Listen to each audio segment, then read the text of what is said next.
ہمیں ابھی جوائن کیا ہے سینئر تجزیہ کار جناب انیس منصوری صاحب نے۔ انیس صاحب، آج پھر ایک ایسی رات ہے جس میں ہم دیکھ رہے ہیں کہ ہمارا پڑوسی ملک ایک جنگی جنون اور ایک پاگل پن کا شکار ہے۔ امرتسر پہ نشانے بنا کے میزائل داغ رہا ہے اپنے ہی لوگوں پر، اس کے بعد افغانستان میں حملے کر رہا ہے اور پاکستان کی ایئر بیسز کو نشانہ بنایا ہے جس کو پاکستان نے نیوٹرلائز کیا، انٹرسیپٹ کیا۔ صورتحال دیکھتے ہوئے کیا کہتے ہیں آپ، بات کس طرف جا رہی ہے؟ جی بہت شکریہ آپ کا۔ اس وقت بات آگے کی طرف بڑھ رہی ہے، ایسکیلیشن بڑھے گا۔ جو پچھلے دنوں واقعات رونما ہوئے اور خاص طور پر کل جس طریقے سے انڈیا نے ماحول بنانے کی کوشش کی تھی، اس کے بعد آج پاکستان کی فوج، پاکستان کی جو ایئر فورس ہے وہ اور پاکستان کی نیوی تینوں آج تیار تھی، کیونکہ یہ کہا جا رہا تھا کہ آج یہ پاکستان کے ایئر بیسز پر یا آج پاکستان کی نیوی پر اٹیک کریں گے۔ جو مختلف ٹیلی گراف وغیرہ کی رپورٹ آئی تھی اس سے بھی یہ بات واضح تھی، اور آج واضح طور پر ان کا میڈیا براموز کو چلانے کی باتیں کر رہا تھا۔ ہمارے پاس بھی جو اطلاعات مل رہی ہیں وہ جو آج پاکستان کے ایئر بیس کی طرف یہاں پنڈی میں اٹیک کیا گیا ہے اس میں اطلاعات آ رہی ہے، ابھی تک کنفرمیشن نہیں ہوئی ہے، لیکن یہ کہا جا رہا ہے کہ شاید انہوں نے براموز کا اٹیک کیا ہے۔ اور یہ براموز اٹیک کے متعلق بار بار انڈین میڈیا کہہ رہا تھا کہ براموز چلنا چاہیے۔ آپ کو یاد ہوگا کہ پچھلے دنوں ایک غلطی سے بھی ان سے براموز یہاں پر فائر ہوا تھا، تو یہ پنڈی کو ٹارگٹ کرنے کی بار بار ذکر کر رہے تھے کہ پنڈی کے ایئر بیس پہ انہوں نے اٹیک کیا ہے۔ اس کے ساتھ ساتھ ابھی جو اطلاعات انہوں نے کہی تھی کہ اگر ان کا جو نیوی اٹیک کا انہوں نے کہا تھا اور انہوں نے کہا تھا وکرانت ان کا اس طرف آ رہا ہے، لیکن وکرانت جس پوزیشن پر 23 تاریخ کو موجود تھا، یعنی 22 تاریخ کے بعد جس جگہ پر 23 تاریخ کو موجود تھا وہاں سے ہٹا نہیں، اور وہ بھی ابھی بھی پاکستان کی حدود سے بہت زیادہ دور ہے۔ ٹھیک، یہ کہیے گا انیس منصوری صاحب کہ آج ابھی کچھ لمحے پہلے، چند منٹ پہلے ہی D G S P R Ahmed Sharif Chaudhry جو ہیں انہوں نے میڈیا کو بریف کیا اور حملوں کے حوالے سے انہوں نے کہا کہ اب آپ یو جسٹ ویٹ کہ ہم کیسے رپلائی کرتے ہیں۔ کیا دیکھ رہے ہیں آپ، are we heading towards a conventional وار؟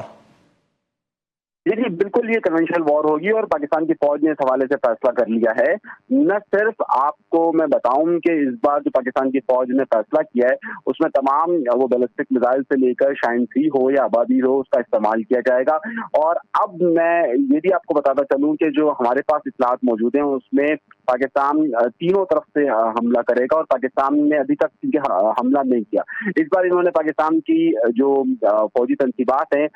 جو چیک پوسٹ ہیں، چاہے وہ آپ کا ایل او سی ہو یا چاہے باؤنڈری ورکنگ باؤنڈری ہو، اس سے ہٹ کر اس بار انہوں نے وار کیا ہے۔ کیونکہ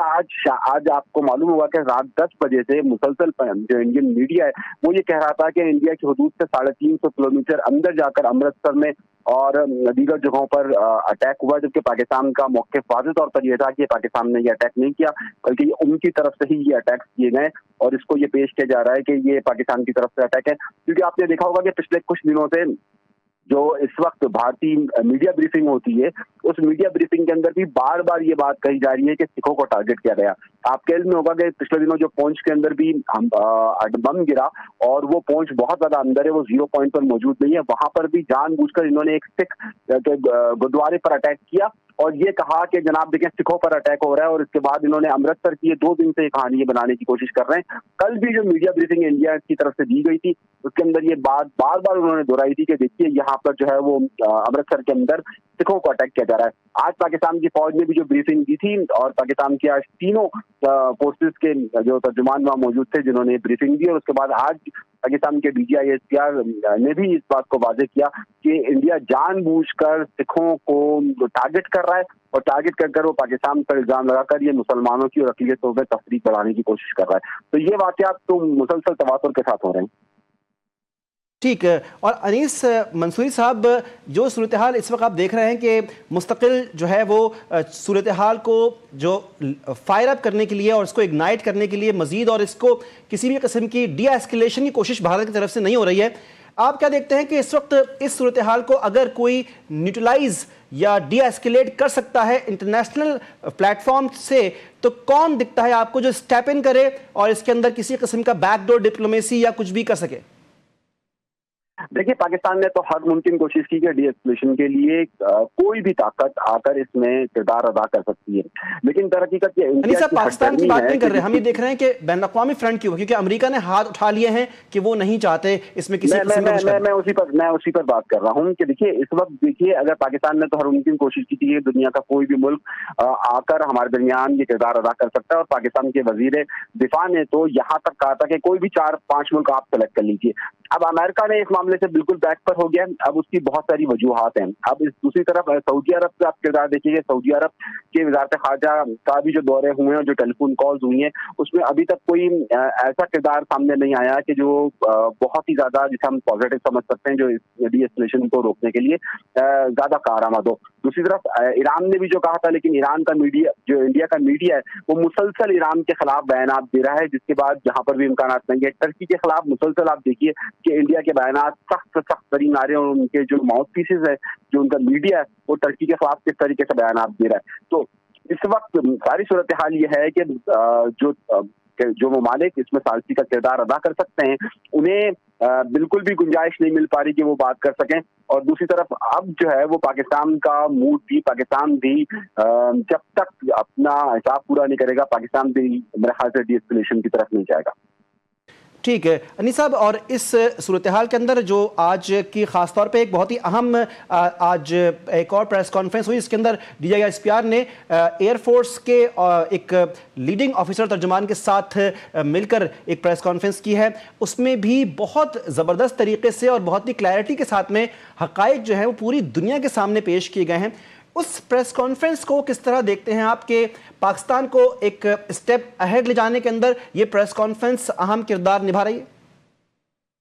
जी, बहुत बहुत अहम किरदार अदा कर रही है। देखिए, ये हम सबके पास ये इंफॉर्मेशन बहुत अच्छे तरीके से मालूम थी कि जो पाकिस्तान की एयरफोर्स है, उसने किस तरीके से राफेल्स को गिराया है। ये बात बहुत क्लियर थी कि देखिए, अगर मैं थोड़ी सी बात ब्रीफ कर दूं इसमें, अगर आपके पास वक्त हो तो, कि राफेल के पास जो रडार सिस्टम था वो 145 किलोमीटर का था। पाकिस्तान के पास भी जो तैयारे थे उनके पास 145 किलोमीटर था, लेकिन शायद भारत ये बात भूल चुका था कि पिछले दिनों पाकिस्तान, चाइना के ताउन से पाकिस्तान ने जो पाकिस्तान के जहाज के जो तैयारों की जो रडार सिस्टम है, उसे तकरीबन 450 किलोमीटर तक कर दिया था, जिसकी वजह से राफेल तमाम के तमाम उस वक्त पाकिस्तान के निशाने पर मौजूद थे। और ये बिल्कुल सही बात आज पाकिस्तान की फोर्सेज ने बताई है, और ये इंटरनेशनल मीडिया भी कोट कर चुका था उस वक्त की। आप एयर सिस्टम्स को अगर देखिए तो ये बात वाज़ेह तौर पर आ रही थी कि ये बात भी बिल्कुल ठीक थी कि जो वजीर दिफा ने कहा था और वजीर आज़म ने कहा था कि हमारे पास 5 नहीं 10 हमारे टारगेट पर थे, और ये बिल्कुल ठीक बात है। और इसकी सबसे बड़ी वजह ये कि पाकिस्तान के रडार सिस्टम में बहुत ज्यादा गिरफ्त है, और जिस तरीके से पाकिस्तान का सिस्टम है वो इस वक्त दुनिया के सबसे बेहतरीन निजामों में से एक मौजूद है, रडार का सिस्टम, और जिसकी वजह से पाकिस्तान ने उनको अटैक किया। तो ये जो बातें कही जा रही थी इंडियन मीडिया की तरफ से, और आज भी आप देखिए कि इंडियन तर्जुमान ने आज जब प्रेस कॉन्फ्रेंस की है और उनसे कल भी ये सवाल पूछा गया था, आज भी ये सवाल पूछा गया है कि ये बताइए कि आपकी जो तैयारी गिरे हैं उसके बारे में आप क्या कहते हैं, तो उन्होंने कहा कि आज इसका वक्त नहीं है। क्यों वक्त नहीं है? क्योंकि जबकि आज अमेरिकन मीडिया ने आज एक और बात का इंकशाफ कर दिया है कि उनके एक नहीं 2 जहाज गिरे हैं। तो ये बात बिल्कुल ठीक है। और आज जिस तरीके से जो प्रेस ब्रीफिंग की गई थी उसमें जो शवाहिद दिए गए थे, ये इंटरनेशनल मीडिया को भी और जो भी एयर स्पेसेस को मॉनिटर करते हैं उनके सामने क्लियर थी। और ये बात हम पहले दिन से कह रहे हैं कि बिल्कुल इंडिया का नुकसान हुआ है, और आज उसको बहुत टेक्निकली वजाहत के साथ बयान किया गया है। ठीक, बिल्कुल, और आपका कीमती तज्जिया हमारे सामने इस वक्त मौजूद है, बिल्कुल हम अपनी आवाम के साथ पहुंचा रहे हैं आपके अल्फाज भी। अनीस साहब, एक और सवाल है आपसे। जो सूरत हाल इस वक्त हम दरपेश देख रहे हैं, और हमारे सामने इस वक्त जो है पाकिस्तानी कौम भी मौजूद है, ख़ास तौर पे एक और जानिब आपकी तवज्जो और आपका हमें राय चाहिए कि हमने देखा यह है कि भारत के अंदर एक अफरा तफरी कैफियत है। हालांकि हमले वो कर रहे हैं, लेकिन अफरा तफरी वहाँ की मीडिया और वहाँ की अवाम में मची हुई है। ये सूरत हाल जो वहां का मीडिया क्रिएट कर रहा है, ये आप कहां देख रहे हैं कि कितना हर्ट करेगी भारत को? देखिए, जब आप बहुत ज्यादा आइसोलेशन का शिकार हो, बहुत ज्यादा आप नर्गिसियत का शिकार हो, और बहुत ज्यादा आप अपने आप में ही मगन हो, और जब आप अपनी एक फैंटेसी वर्ल्ड बना लेते हैं, तो फिर ये सारी सूरत हाल होती है। इस वक्त वहां पर एक्सट्रीमिज्म को फरोग देने के लिए जिस तरह का माहौल और एक्सपेक्टेशन बनाई गई थी, ये किसी सुपर हीरो से कम नहीं थी, और वो रियलिटी में रहने वाली बात नहीं है। वहां पर इस वक्त भी जो माहौल डेवलप किया जा रहा है, उनके जो जंगी जुनून को फरोग दिया जा रहा है, और जाहिर है जब उनको उसके मुताबिक नताइज नहीं मिलते, तो फिर होता यही है कि फिर वहां पर मायूसी की कैफियत बढ़ती रहती है, फिर आपकी उम्मीदें ज्यादा वाबस्ता होती रहती हैं, और जब उम्मीदें टूटती हैं तो फिर चीखों की आवाज आती है। इस वक्त यही वजह है कि पाकिस्तान को अगर आप देखिए तो पाकिस्तान गुज़िश्ता 78 सालों से शायद कभी भी जंगी कैफियत से नहीं निकल पाया, चाहे वो सद जंग के मामला हो, उसके बाद यहाँ पर दहशतगर्दी के मामला हो, फिर अफगानिस्तान के मामला हो। तो यहाँ पर तो हम हर वक्त हर चीज उन चीजों से तैयार रहते हैं, और हमें अपनी रियलिटी का मालूम है। लेकिन उन्हें गुज़िश्ता 22 सालों के अंदर, और खासतौर पर गुज़िश्ता 16 साल के अंदर, वो नर्गिसियत का अमल दिया गया है कि जिसमें वहाँ का माशरा ये समझता है या वहाँ की सोसाइटी ये समझती है कि जनाब हम बहुत सुपीरियर हैं और हम सब कुछ कर सकते हैं। वहाँ जहाँ बार बार ये बताया जाता था पाकिस्तान के बारे में कि वहाँ तो मलेरिया की दवाई नहीं मिलती,